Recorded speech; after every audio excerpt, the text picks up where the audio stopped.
Hello and welcome to Wolverines Weekly. I'm your host, Nolan Shelby. So, today is what we always do: review of last week's, preview of this week's. Last week, Michigan destroyed Rutgers, 49-16. Just an outstanding offensive showing and an outstanding defensive showing by both, not even by both teams, but both sides of all ball. Some statistics for you today.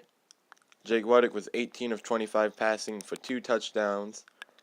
I was confused by this stat for a second because I thought he had 3, but I guess the one to Jabril was behind him, so it counted as a pitch. I didn't know that. Davion Smith, 15 attempts for 73 yards and 2 touchdowns. 1 touchdown. Drake Johnson had 7 rushing attempts for 27 yards, but he also had a touchdown. When you get to receiving yards, Jake Butt had only 4 catches before 102 yards. Sadly, no touchdowns for him. Amar Darbo had 3 catches for 53 yards and a touchdown. Jay Richardson had 3 catches, another 3 catches for 36 yards and a touchdown. Jabril Peppers had a catch, only got 3 yards off of it though. It looked like he was about to be stopped in the backfield, but he actually picked up some yardage. He also had, I guess it's a pitch technically, but he caught that pitch and made a nice little move, ran into the end zone for his 2nd touchdown of the season. Kenny Allen was 5 for 5 on point afters. He just missed a field goal, and that was a win, so he was 2 for 3 of those on the day. Blake O'Neal only had to punt the ball 3 times. That was 133 yards. It wasn't the best of punting conditions, mostly because of the wind, so he was only able to get about a 54-yard long on it. Let's talk shop a little bit. Michigan's defense, absolutely stunning. I mean, special teams could have definitely been worked on because they let up some big returns, including a touchdown. But our defense is holding it, We had to let up a couple field goals, but that doesn't really matter. We kept them out of the end zone all game on defense. That is amazing. Jabril Peppers is still continuing to shock everybody. I knew he would be good. I didn't think he'd be this good.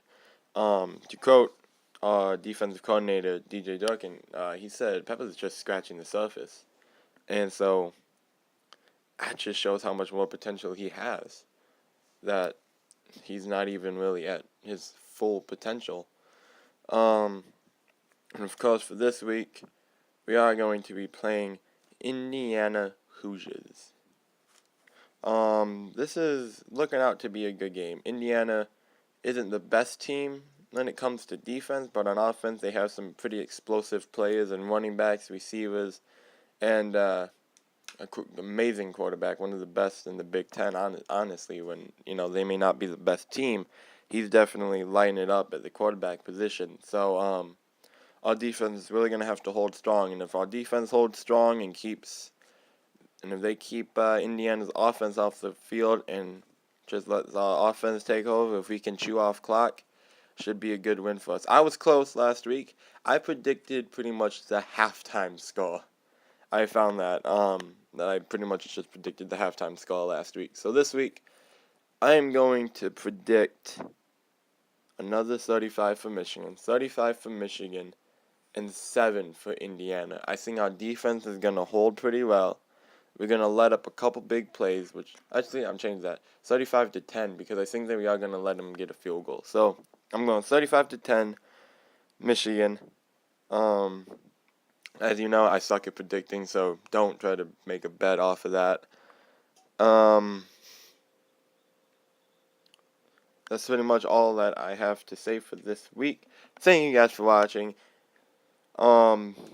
All the pictures that I used in this, besides that final Black M, are from Isaiah Hole. I think I said his name right. I probably didn't. I'm sorry.